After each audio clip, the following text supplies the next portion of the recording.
பின் வருவனவற்றில் மெய்ப்பெரு பொது வகுத்தி எதுன்னு கேட்குறாங்க.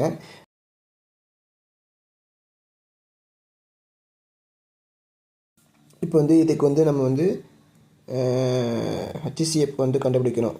இப்போ வந்து n belongs to n அப்படின்னா என்னத்தை குறிக்குதுன்னா, இந்த எண் வந்து இங்கே வருதுல, இந்த எண்ணை குறிக்குது, இந்த எண்ணை வந்து குறிக்குது. இந்த எண் வந்து நேச்சுரல் நம்பர் வந்து குறிக்குது, அது இயல் எண்களை குறிக்குது. இப்போ வந்து n greater than 1 அப்படின்னா 1 விட அதிகமான எண்ணை வந்து இது எண்ணுக்கு வந்து நம்ம வந்து போடணும்.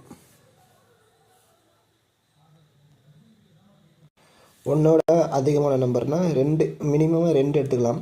இப்போ வந்து இந்த எண்ணு இருக்கிற இடத்துலலாம் நம்ம 2 போட்டோம்னு வச்சிங்களேன்.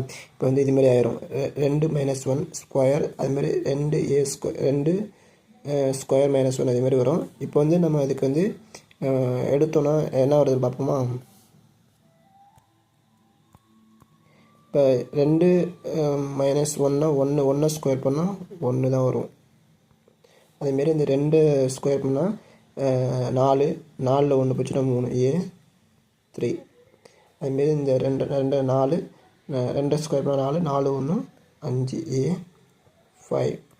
அதுமாரி இங்கே வந்து 2 + 1 3, 3 ஸ்கொயர் பண்ணால் 9, A9. இப்போ வந்து எல்லா இடத்துலையும் A வந்து பொதுவாக இருக்குது.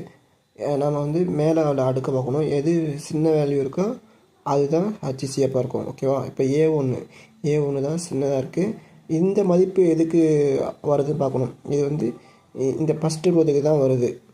ஓகேவா. இப்போ இதுதான் நமக்கு ஆன்சராக இருக்கும்.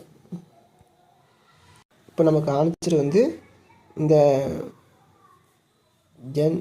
இதுதான் ஃபஸ்ட்டு தான் ஆன்சர்.